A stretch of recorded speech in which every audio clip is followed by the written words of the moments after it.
Welcome to the recap of season 4. I'm your host, Maya Roffler. If you guys are new to the show this season or are maybe just catching up, I do a recap of the season every season.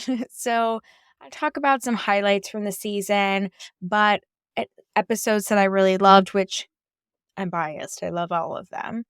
But I also talk about where I am in my grief journey. I talk about what's going on in my life, where I am, because as we know, you don't really move on, you move forward. And so moving forward looks different for everybody. And I've always just felt that it's really important that I tell you guys where I'm at because this whole journey started with me sharing my story. So in March of 2022, I shared the story of losing my brother Andreas to a homicide. And sometimes people ask me, why did you do it? What was your inspiration? Was it cathartic? So I'm going to jump off by answering that. So, and I've answered this before, but I think it's a great recap, kind of intro or way to talk about things. And I did it because my brother really struggled. My brother struggled in this lifetime with so many things. And yes, alcohol, yes, drugs, yes, so many things. There were definite mental health things that he struggled with that I just felt like he never was properly diagnosed and dealt with. But it became even more important for me to tell his story because of those things. Because people assumed or didn't know that he died from homicide. They didn't know. They didn't know that he was shot and killed by somebody that he knew. And through the years and through sharing your stories as well as mine, it doesn't necessarily matter how he died, but people who are uneducated and don't know much about sibling loss or don't know much about different losses anyway, in general, it does matter. It does matter that we talk about it because it's important. There were assumptions that were made, there were assumptions that were said, and so it was super important to me that I told the story because I know what happened to him. And that's what season 1 is and was when I made it. I was completely compelled to tell the truth of Andreas, tell the truth of his story. And I feel like that's so important. And that's why after doing that, I remember feeling so exhausted. And I locked myself here in this same studio in my house. And I did it. And I recorded all the episodes. And it took some time. And I launched it in March of 2022. And I had no idea so many of you were going to connect with it. And I talk about this quite often.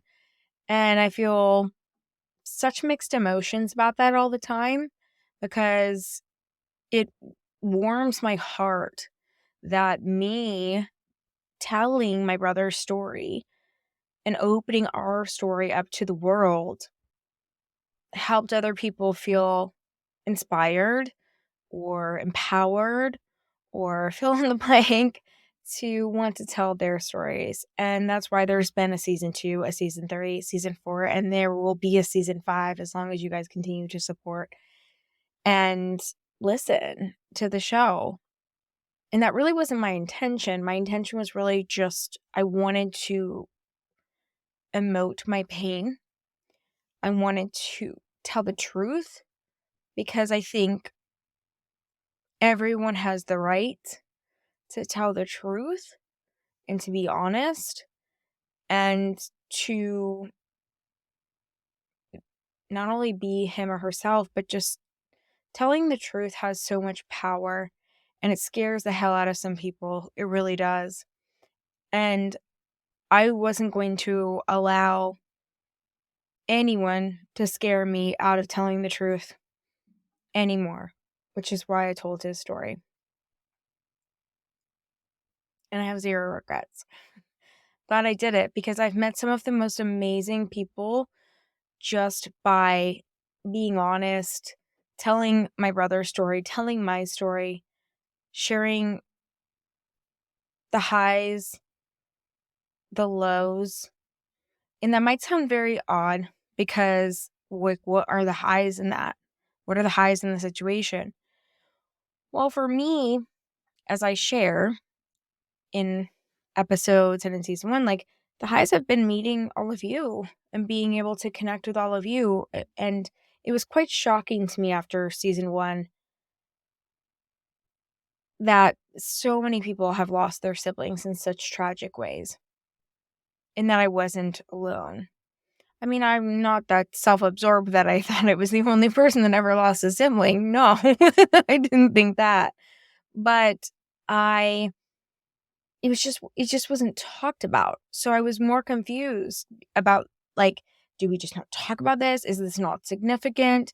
I went through so much, and so it warms my heart to be able to share and be so open, so that people are able to connect with me, but more importantly, connect with other people that have gone through very similar situations as they've gone through. And I I wish that I had that. And I'm kind of a serial, like, entrepreneurial person, in the sense that if I see a need for something, I'm going to fill it.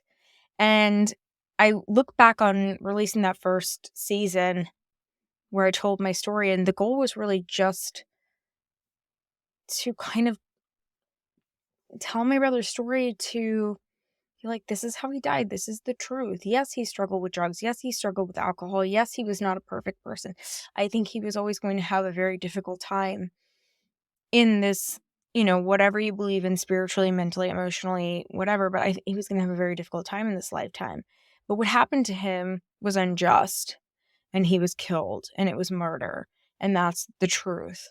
And saying that and looking at all of you right now, like, there's such a freeness that happens within myself to be able to say that, even though sometimes I still feel sadness, anger, depression, things like that, because he didn't get the justice that he deserves. But justice is it real?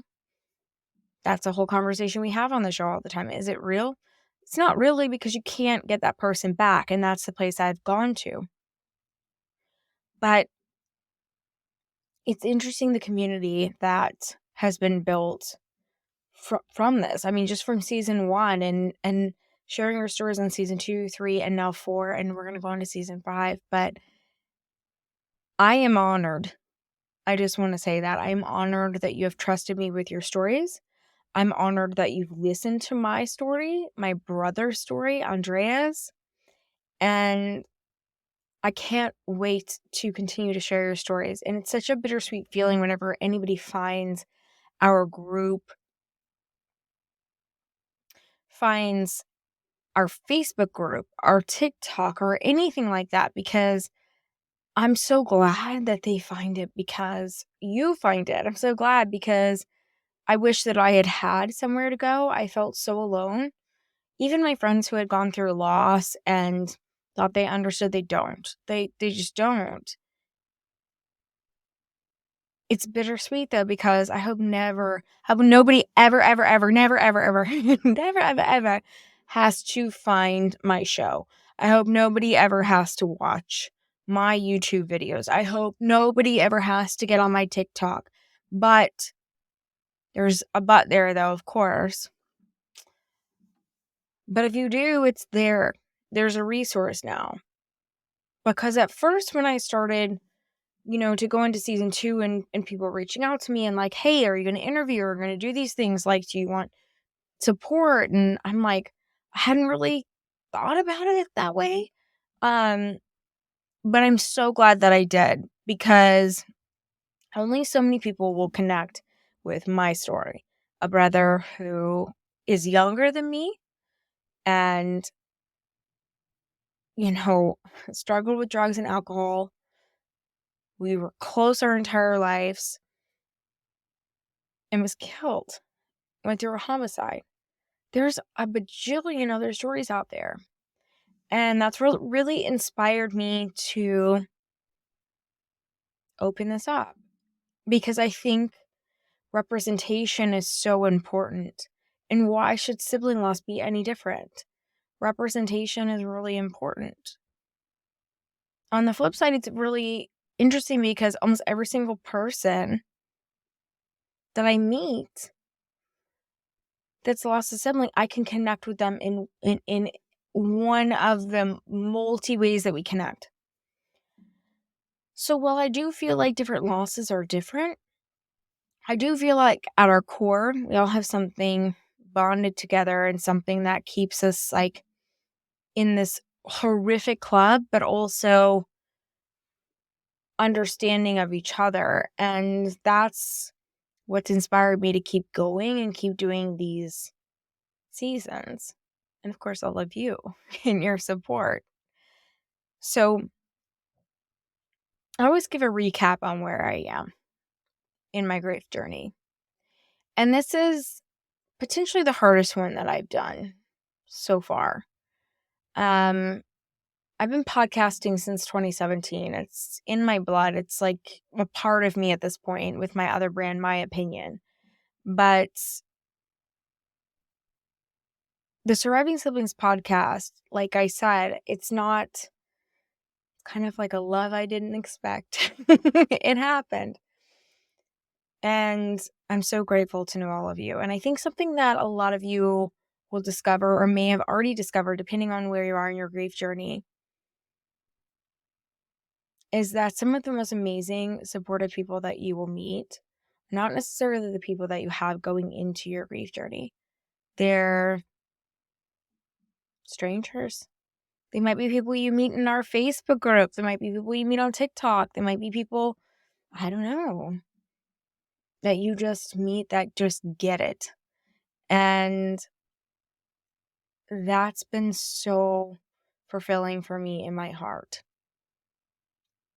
and helped me move forward, because there's just a depth and an understanding that no one else can really get, nor would we want them to get. But this year,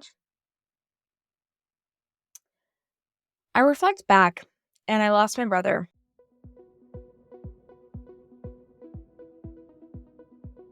We hope you're enjoying this incredible episode of the Surviving Siblings podcast. I'm your host, Maya Roffler. We'll be back in just a minute after hearing from our incredible sponsor. Are you a bereaved sibling, a forgotten mourner, or as we call it here on the Surviving Siblings podcast, a surviving sibling?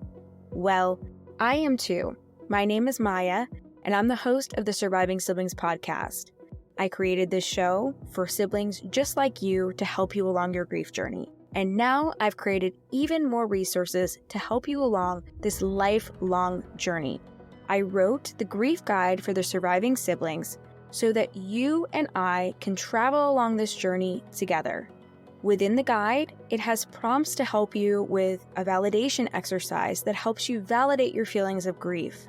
We also talk about the stages of grief, and we also have a timeline exercise that helps you journal as you continue along your grief journey. I share tips throughout the guide on my personal grief journey as well and what worked for me. You can find this guide on Amazon.com. You can also click the link in the show notes. And of course, you can visit our incredible website, thesurvivingsiblings.com. In addition to finding the grief guide, you'll find merchandise that supports you as the surviving sibling, as well as our show. You'll also find our support group that meets every month, our Ask Me Anything Mondays, and so much more. So make sure to visit thesurvivingsiblings.com for more information, and don't forget to order your grief guide today. I'm recording this on November 19th. Okay. And November 19th is the day my brother was shot 7 years ago. it was the day I'm recording this around almost exactly the same time when I got the call from my mother that my brother had been shot. And if you want the full story, you can go back to season 1, and it's episode 1, and it's called The Call That Changed My Life. But a lot of us refer to it as the call. The call. We all remember the call unless we were like actually present, for the death of our sibling. And all of it's horrific. I mean, you guys know me by now, and if you're just getting to know me, I don't believe in comparison. There's no comparison in grief. It's all shitty and it's all really hard. But the call is a hard aspect if that's a part of your story. And this is always a really hard day. But I always like to record my recap episodes very close to when they release because I want you guys to know exactly where I'm at in my grief journey. I feel compelled to always be open, honest, transparent. I'm a truth seeker. I always have been. And that's part of why I think this podcast, especially season one rustled some feathers. People in my family are not happy about it. And I don't really care because it's the truth. And if the truth bothers you, that's your own problem. That's how I feel about life. The truth is the truth. And the truth for me this year is that this has been one of the hardest years of my life. 2023 has been one of the hardest years of my life. And also one of the most fulfilling years of my life. And a lot of people will just assume, they'll tell me, they're like, well, 2016 must have been the worst year of your life. Well, my brother was shot on November 19th of 2016. Right? So the year was almost done. I don't remember much. I share what I remember, and I remember everything. My father's recently told me that my memory is a little scary because I remember things. I just do. It's just how I've always been. I'm like a memorizer. I have a photographic memory type of situation. It's just how it is. And so 2017 was probably the worst year of my life, just because that's when this all became very real. But it also wasn't. I was in a fog.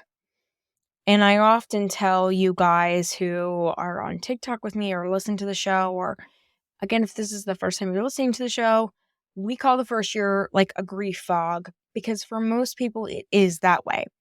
Some people have different experiences. It's like 6 months, a month. But in general, there's a period where it's like a grief fog. And you struggle.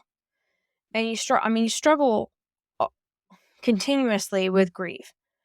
But this time is very interesting because if you're someone like me that remembers things very distinctively, like you're not someone who typically misplaces their car keys or like their phone, that's all out the window. I mean, there were times where I didn't even know where I had left, like, my bag, my purse, and, like, luckily, I wasn't putting myself in situations where those were mega issues. But, I mean, it was, like, simple stuff, and it goes deeper than that, and it's more spiritual than that in a lot of ways, too, because I feel like I didn't know who I was. I didn't feel like I really wanted to go on. 2017, as I expressed in season 1, and talk about very detailed, it was horrific. And most of you listening to this, if not all of you, will understand it. And it's in your own way. Coming into the second year can be much harder. And this confuses a lot of people when I tell them this. Like, or I just talk about it openly. I'm like, it's so much harder. It can be so much harder. And they're like, it like turns their world upside down. Like, what are you talking about? It can be so much harder. What are you talking about? This first year was horrific. Look, I'm telling you right now, if somebody had told me, okay, if somebody had told me in year 1, the year 2 is going to be so much harder. Oh God, I don't know what I would have done. I would have jumped ship. Probably would have jumped ship. But I want to sit here and kind of talk about this for a minute, because this is something that comes up so much when I do TikTok, Instagram, or in our Facebook group. The reason the second year is harder for a lot of people, not everybody, but harder for a lot of people, is because you start to feel things. And sometimes for people it's like 6 months or 3 months or 2 years. It depends. But this is like the time frame in which you start to really feel deeply. It's like the emotions hit. And for me, it was like right on schedule. It was the holidays of 2017. They hit really hard. I am lucky I had really good friends, but I wanted to be alone quite a bit. And that was really weird for me because I'm such an extrovert, and I was kind of operating from a place that wasn't normal for me. And that's when the first signs of year 2 started creeping in for me. Come 2018, things settled down a little bit for me, and it was pain. I felt a lot of pain all the time. And I felt things very deeply. And I think what's very interesting about this, and this is the first time I'm talking about this publicly, so it's intense, is that, most people can do the math and figure out that I met my husband in 2018, which was it was the second year of my grief. It was. And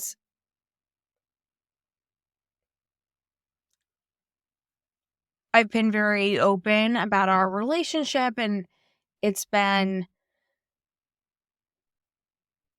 he was my best friend. He was my best friend at work. He was my best friend in so many ways. But I reflect back now, and I realize that I was starting to feel things so deeply. I was angry in 2017, but I wasn't really feeling the anger. I started to feel the anger on a deeper level, and I was on a mission, as I've shared in season 1. And I share this to say that I met my husband, I fell in love. He was my best friend. But I think that the best advice I can give someone off of this recap for season 4, we're going to talk about some of the episodes in a second, but I always talk again about my own personal journey. And the reason I am hell-bent on the year 2 situation is because I've heard it from so many people, and I met my husband.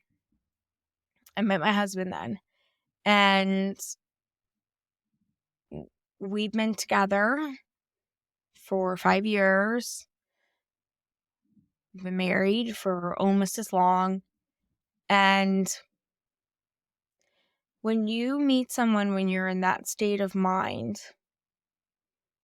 beyond that, when you meet someone when you are in that amount of emotional pain, you may find amazing friends. You may find, which he is, amazing friend. You may find amazing people to mentor you, but there's a dark side also. You may find people that will take advantage of you. You may find people that don't have your best interests.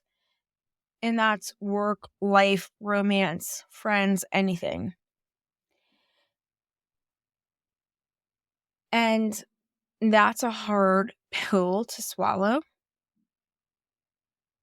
So if I could give anyone advice, don't make any major changes to your life in the first 2 to 3 years after loss. I mean, some people are really ready for changes. Year 3, they're ready after 1 year, but generally 2 years. This is what I've learned from doing quite a bit of therapy and also going through my own secondary loss journey. And what I mean by secondary loss is that my husband and I separated and got divorced this year. And the divorce was not finalized until just a bit before I'm recording this on my brother's, not death anniversary, but the anniversary I got the call. And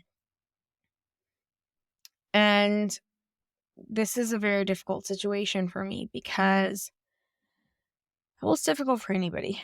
It's difficult for anybody. Because we still very much love each other and care about each other.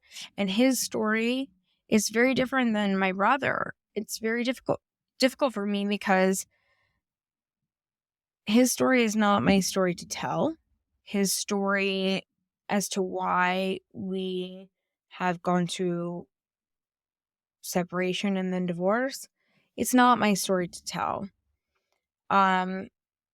We still care about each other very much. It's very emotional for me. It's very emotional. And it feels we're extremely amicable now, but it was not that way for most of this year. And I think I hoped for some things that were perhaps just not in the cards to happen.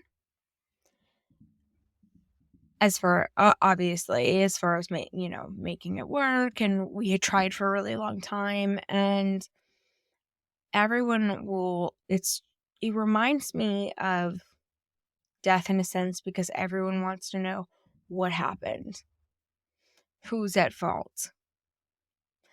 It triggers a lot of the death of my brother in some ways because it's kind of like who killed who. That's a very extreme way. I get that for putting it that way, but it's like who's at fault, who's wrong. And what's so interesting to me is that this is not like that. I remember when my parents were getting divorced, and my mom used to say this till the freaking cows came home. If you guys are into that phrase, there you go. Till the cows came home, she used to say, oh my God, she used to be so frustrated, and she used to say, death, death. And I'm like, what are you talking about, Mom? She's like, divorce is like death. This is a death. This is a death. This is a death. And I used to be really, I took that at face value because I was young and I was just trying to help her move through the situation. And such a horrible situation. I've been through it myself now and back then too. Knew this was going to get emotional. But I don't agree with her at all because death, it has a finality to it. Divorce doesn't have a finality to it.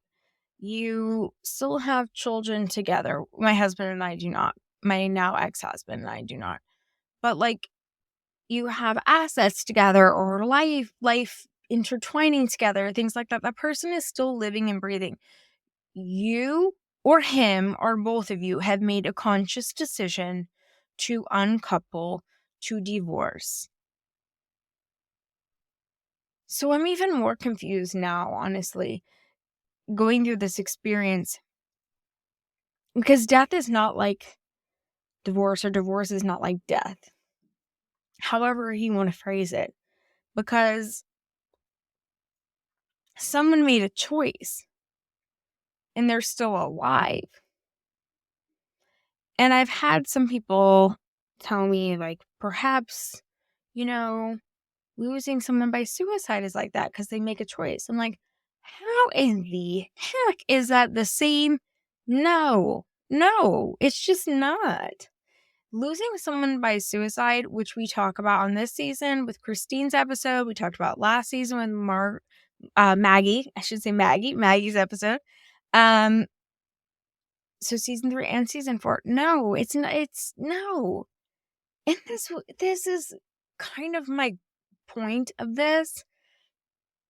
Predominantly my point. Like, we can't compare. We can't compare losses. We just can't do it. That's a losing thought process for people. And my whole thing is, yes, I'm in pain and I lost someone because I decided the relationship wasn't going to work for many reasons. And I'm struggling with those things myself because I thought this was the person I was going to be with forever. There's so many aspects of this that feel like a death, that feel like loss. But divorce is not death. Death is not divorce. The person is still alive. That's why you see a lot of, like, couples that are divorced, but they mourn the person that they're divorced from. Why? Let's really think about that for a second. If you think that divorce is death or death is divorce, or it's it's like it's a synonymous thing, then why would you mourn the person again? Food for thought. But for me, it's not that way. I still love my now ex-husband. I still care about him. He's still my friend. Yes, he put me through some pain. Yes, I'm in pain. Yes, this has been the second probably hardest year of my adult life. I wouldn't say childhood, but adult life. And I can confidently say that I did everything to make my marriage work. And I know that he won't be thrilled about me talking about it, but I have entrusted all of you with my brother's story, my story. And this is a part of my story. And it doesn't mean that I don't love him, because I do. It was one of the hardest decisions of my life, if not the hardest decision. And that's another component of this. Deciding that the marriage wasn't going to work. I would actually venture to say it was the hardest decision of my life. And here's why. Because I didn't have a decision. My brother was killed. My brother was murdered. I didn't have a decision. Some people would argue potentially that, I had a decision whether or not to pull the plug on him. I'm doing parentheses for those of you who are listening versus watching on YouTube, but that's, I would argue that that's not really fair or even comparable, because my brother, I watched him die when he came in to the hospital. There was no coming back. We kept him, aka me, I made the call. I kept him on life support and had to tell them to resuscitate if, when they could, and like do whatever they could so that my parents, my sisters, could say goodbye to his physical body. That's not a choice. I didn't have a choice. This, I had a choice. And I fought for a long time for our marriage. And I'm by no means saying that he didn't. But having to make that choice, that was a much harder decision. much harder decision for sure. But the loss is just so different. And so I feel so disconnected sometimes when people say that, divorce is death. It's not. That person's still alive. You can go make amends with them. You can go talk to them. You can still be married to them. It's a choice. It's a choice to get divorced from someone. The choice is what is so hard. That's what I have found. I had no choice. The only choices I had with my brother was, do I keep him alive? Do I, is he going to be this? Is he going to be an organ donor? Is he, all of those things. And so there you go. It's out there. We do still care about each other very much. I don't want to speak on his behalf, but I do. It's been difficult for me because I was raised going to Catholic school, Lutheran schools until we went to public school. And what's interesting is my parents, neither of them were extremely religious. Neither one of them were. It was just like the best schools to go to, and also instilling like kind of morals and faith. And I think part of my story and what I'll continue to share is it's kind of a cautionary tale in some ways, maybe. I don't know. Because I think if you send your children to these types of schools, they have that ingrained in you. And Catholicism and Lutheranism is actually ingrained in my core. And I had a lot of shame in the idea of getting divorced. And it's one of the reasons why I waited so long to get married, because I was like, I'm going to wait for the person I'm going to be with forever. And I really thought this was going to be my forever person. And I still love him from the bottom of my heart. I do. One question I get asked, so that's a cautionary tale.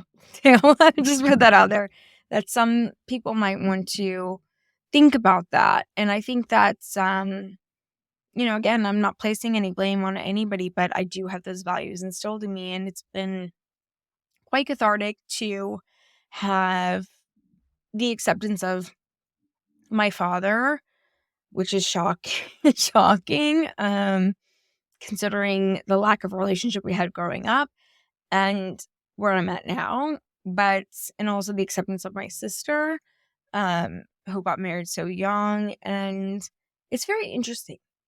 I will say that divorce is a lot like death, in the sense that you will be surprised at the people who support you and the people that maybe treat you differently, because I don't know, like, so maybe a lot of it's their own crap is what I have to say. But, I also think that, I have to really think back on, again, my childhood. It's a cautionary tale, I think, for people. If you're sending people or kids to places where you're going to school and it's for the best. And my parents really did that for the best. But those values were instilled in me. So I had this very guilty, I feel a lot of guilt. I feel a lot of guilt for doing what I've done. And what I mean by that is getting divorced, which, if you're in a really unhealthy situation, which I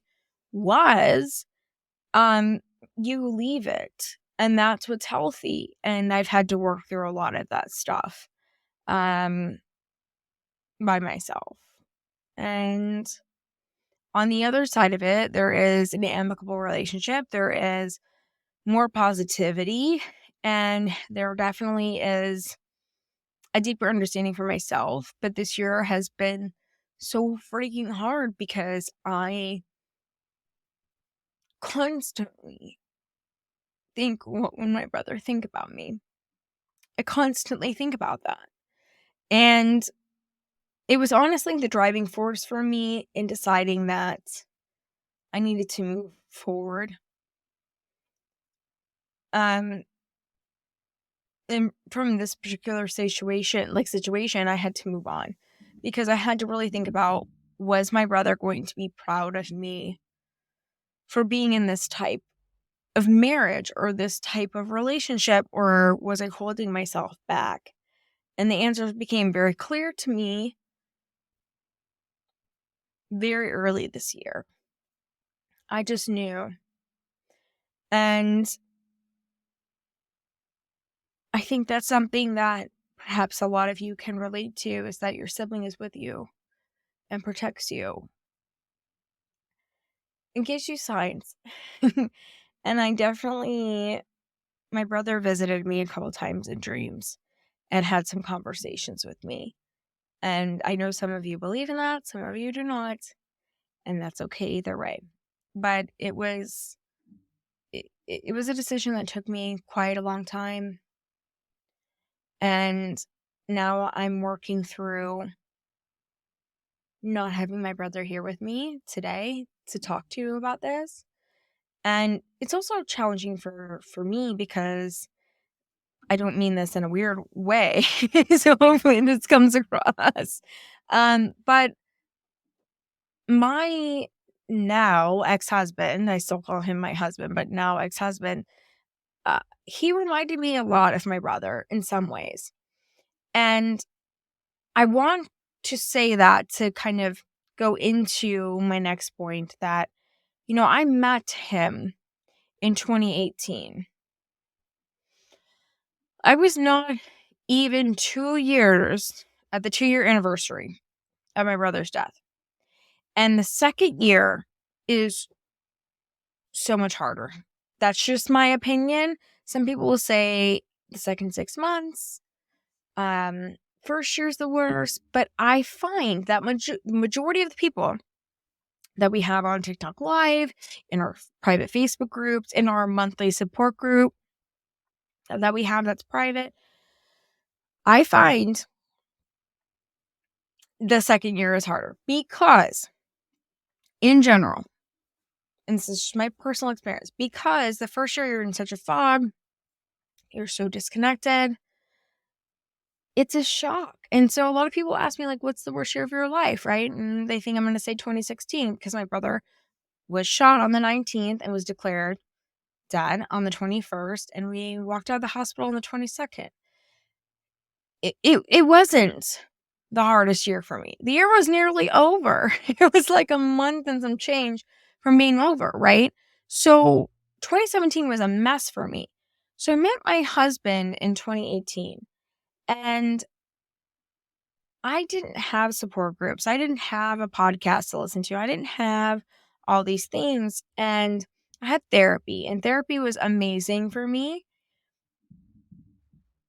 But I took some time off because it was so intense. And I remember 2018 just being so damn painful. So painful. And in the midst of it, literally the middle of 2018 is when I met my husband.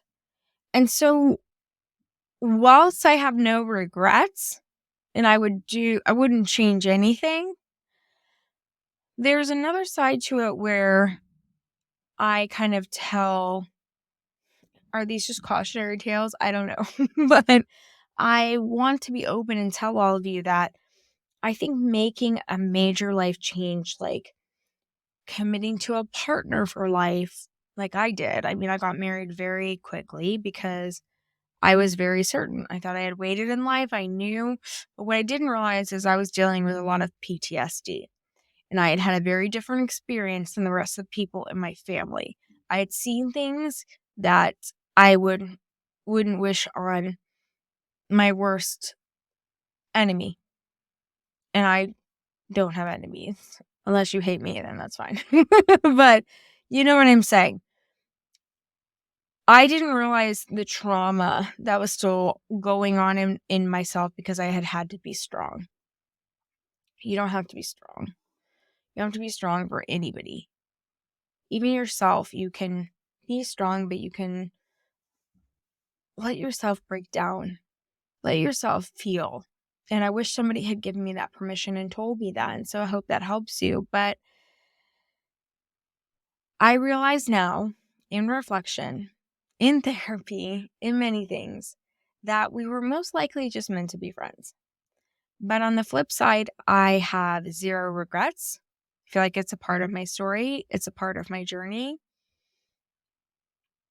And there's, that aspect of the fact that like there's a lot of things about my now ex-husband that reminds me of my brother. That's no mistake. That's no, you know, things like that. Just they're meant to be in life. And it's not like in a weird, creepy way. It's just he had some of those same struggles, and he also had some of the amazing, like, magnanimous things about him. And I'm glad that we're now in a place where it is more amicable, and he's my friend, and I hope he always will be. But it was a rough road for a while. And this is one of the hardest years, if not the second hardest year of my life besides 2017. And it brings up a whole lot of loss. It brings up a whole lot of emotion. It brings up a lot of things. And a lot of people will they'll want to know who's at fault, who's done what. But what matters at the end of the day is where I'm going in my grief journey, where you're going in your grief journey, and how we can continue to support you. And as a recap, you want to know how I felt about this season. At least typically that's what you want to know. I feel like every season is great. I really do. And I feel like they just keep getting better and better. But like it doesn't mean that the other seasons weren't great. I want to kind of shout out each person that came on the season and kind of some highlights. So we're going to kick it off from the beginning, and then I'll come back because I know I just dropped a lot of knowledge on you guys. But so Elizabeth DeVita Rayburn, so she is an incredible author and was on the first episode. And if you guys are familiar with Bubble Boy, her brother was based off of that. Or the story was based off of her brother. And I just feel like that episode I connected so much on that episode. And I wanted it to be the beginning just because her and we had spoken on the phone a few times, and I just felt so connected to her. And one of the things that made that connection so deep, she interviewed 77 siblings before the internet, before all of finding that out and like understanding how she recruited that, because we recruit for this show, and we don't have a problem getting that number, but like we have the internet, we have social media. It blew my mind. There were so many other aspects of her story that blew my mind too, but that really opens you up to really understanding her book, which is amazing. Kaylee was a story that the second episode that I really connect with. She's so young, but so wise. And I really wanted it to come out the week of my brother and I's birthday. And it did, because of gun violence and my brother dying by, what they thought was an accidental gunshot, but it's not. He was murdered. And I just think her ability to recollect that and then also talk about it from such a mature place, it's fascinating, and one of our most listened to episodes this season. So I guess it resonated with a lot of you as it did with me.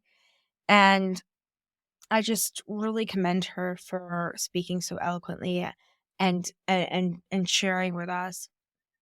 I mean, I don't even know what else to say for that episode. There's so many family dynamics as well. So you have to listen to it. It's incredible. They all are. So Lori was our next episode. And, it's a story of, so many different aspects. And Lori, I really appreciated because she's a straight shooter like I am. And she, you know, her brother, it was a homicide, and need I say more? I connect so deeply on that, and I appreciate her transparency and honesty. Christine was our next episode, and this is a toughie. This is losing a sibling. I mean, they're all tough. I mean, losing a sibling by homicide. Lori, yes, you and I connect on that for sure. But um, this is one where I feel like people want to tell the story, but they struggle with how much they can share. And Christine did not let back. This was episode 4. She did not hold back. She did not hold back anything. She shared everything about her brother, unaliving, as we typically say, but we can say it here on the podcast, dying by suicide. And I think that was just huge. We received so much feedback that you guys appreciated that. So if you haven't listened to it, check it out. And I appreciate Christine. I really do. Just being so open, because I think that's what we want. We want the rawness and the openness. Jordan shared in the following episode about the death of his brother in a vehicular accident. And that's another very deep and tough story. And Jordan is a comedian, so he brings some levity to the episode, and we know each other personally. And I appreciated that. Emily Haim lost her brother, which is the following episode, to addiction. And that's, I feel so personally connected to all of these because my brother struggled with addiction and her brother did. And that's how he passed away. And she was so young when it happened. So I feel like there's a lot of different siblings that can connect with this, whether it's you're young, you lost a sibling, you're in a kind of fractured household like I was, like she was. I mean, there's so much going on there, but if you're looking for an episode about overdose, drug addiction, that's the one to go to. And then right afterwards, there's another one to go to. So Lee Smith, her sister had a traumatic accident and brain injury, and perhaps more, in high school. And that was episode 7. And she died from a fentanyl overdose. She struggled with drugs too. So we talk a lot about overdose this season and drugs because it's such an epidemic. And Lee was just, and is, some of the things she said are, I think some people might find controversial, but I connected with so deeply because she was talking about how she wouldn't, people are like, would you bring your sister back? Or she's like, no. She's like, I wouldn't. And here's why. And here's why I wouldn't bring my sister back, because she's at peace now. And things like that used to be weird to me. And I mean that in the sense that, like, it would, like, be triggering to me where I'm like, oh, someone's at peace. But I realize that's my own shit. And the reason that it's triggering for me is because my own mother said she was at peace with my brother's death 10 months into his murder. That's very different. And I've now been able to, like, calculate in my mind and work through that in, like, therapy, and understand that those are two very different things. And Lee, doing that episode with Lee, made me feel at peace with how I feel, because I don't feel the same anger or feel the same, like, I know my brother is at peace too, but I also know, like, I can hold both things at the same time. Like, I can feel like it's not okay for what the guy did and to kill him, but I also know it's okay for me to know that he was struggling in this life and to feel peace. And Lee gave me that gift. So that's a beautiful one too. Laura's episode, which is episode 8, is a really amazing episode because it just is. A lot of them are.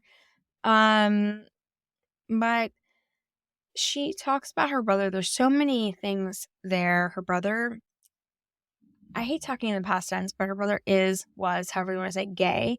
And her support of him and support is just incredible. But beyond that, he had a very rare disease, which some people have commented and sent messages and said it's not as rare as we think. But that scares me even more because there were not the resources that her brother Ben needed. So I highly encourage you to listen to all of these episodes. And our last two, Episode 9 is Susan Casey, and Susan is the author of a book, Rock On. She's also her brother Rocky, so it's a really cute name. She's she's a therapist, many things, but what's so interesting about her story is like I connect with her, as I'm sure a lot of you will if you've read the book or listened to the episode. My brother was a free spirit too, and her brother was a free spirit, and so his death was not what you would have expected. So it'll leave you on the seat of your, like, edge of your chair, yeah, edge of your seat, I should say. And you have to listen to that one because she really found her purpose through losing her brother, even though she was already on that path. And then episode 10 that just came out before this episode is with Dr. Dawn DiRamondo, who was the first guest on this show ever. And I gotta hold it up. She wrote the book that really gave me the kick in the ass. She really did. To start the show. So, Surviving Sibling Loss, The Invisible Thread That Connects Us Through Life and Death by Dr. Dawn DiRamondo. And you can find it on her website. She's been a sponsor. She's incredible. And now I'm happy to call her a friend. She's incredible. And our episode this season, though, talks specifically about how to cope with the holidays. So how do you remember your sibling during the holidays? How do you support your family during the holidays? How do you honor them? Like, what are the most important holidays? Like, some people it's Thanksgiving, some people it's Christmas, some people are just holiday freaks, right? And I love it. It's totally cool. For me, Thanksgiving is just way harder. It's just harder for me, obviously. Like, I walked out of a hospital and a couple, like, not even 2 days later, a day or so, it was Thanksgiving and I had to be there with my family. It was horrific. It's just very triggering for me. 7 years in, I'm in a different place now. I can celebrate it, but I don't always want to be around people. Like, I typically don't want to be around people. My husband and my now ex-husband, used to do like a Friendsgiving and things like that to like kind of make the, you know, the holiday happen. And then we just spend it alone because it's just so difficult for me. Christmas is not as challenging for me. And it's interesting because Dawn and I have different perspectives. Like Christmas is very challenging for her family. Now it's very different. She's almost 20 years into her journey. And so she kind of shares the evolution of what goes on with her family and traditions and the almost 20 years since Michael has been gone. It's a beautiful episode. I loved it. All of the episodes this season were amazing, but the episode with Dawn and I, episode 10 for season 4, it was much needed. It was a long time coming. And we need to talk about it, coping through the holidays. And it doesn't matter if it's Thanksgiving or Christmas. You could celebrate so many other things, right? Those were just 2 particular things that I called out right now. But we talk about all holidays. We talk about non-traditional, like, your birthdays and things like that. But whether it's Hanukkah, Christmas, New Year's, it could be Easter, it could be, other traditional holidays, it could be Diwali, it could be different things that you guys celebrate as a family. We talk about it all. We talk about how you can honor, and hopefully we give you some inspiring ideas, because I do feel like not for everybody, but in general, this is one of the hardest topics and the hardest times for people who have lost a loved one. And here we talk about losing siblings. So hopefully we gave you some great ideas on that episode, and we'll continue to do so. Today is a very hard day for me. I find it interesting that I chose today to record this episode to talk to all of you. I got this call 7 years ago today, and it forever changed my life. But I am so grateful that I am able to share my stories, other people's stories, expertise, books, information, whatever we can do to help all of you. I want you to know that even though this is one of the worst things, if not the worst thing you can go through in your life, there is hope on the other side. And I just want to thank all of you for supporting me during definitely one of the hardest years of my life. And you had no idea that was going on. But I will also say that I feel like remembering your sibling or missing them when you go through a really difficult time, it's almost magnified. It's felt very magnified for me this year. And I want to normalize that. And I want to make that normal. And I don't know if just this episode can do that, but we'll continue to do that because I feel like in difficult times, we want the people that we love the most. And I miss him. I miss my brother every single day. I have missed him more this year than I have in a really long time. And it's not to say that I missed the hell out of him before, but when you go through a really difficult time, you want your cheerleader, you want the person that was really there for you. So I hope I see you guys in our private Facebook group. We'll have the links in the comments, whether you're watching this on YouTube or you're listening to this on your favorite podcast platform. Join us in our private Facebook group. We also have a monthly support group that you can join through Patreon. We meet on the last Thursday of every month. It's a private Zoom. You also get additional support group features, like you get to check out our monthly guest. You also get Ask Me Anything with me, and access to me via message. So, and also, I mean, what's more important than having a community and getting that intimate community? In addition to that, you also get a copy. If you are watching this on YouTube, you can see you get a copy of The Grief Guide for Surviving Siblings, written by me. It's the journal that I always hoped that I had. You can also purchase this on Amazon. Just check it out. It is a 100-page guide with all the amazing writing prompts in there. I'm a writer. That's my background before podcasting, but I still write. So stay tuned. So that has been my year, guys. That's my recap. The guests that we've had this season and every season, I want to thank all of you from the bottom of my heart. I'm looking forward to more incredible seasons. And it takes a lot of guts to share your story and your sibling or sibling stories. So I want to thank all of you. I want to thank all of you for listening.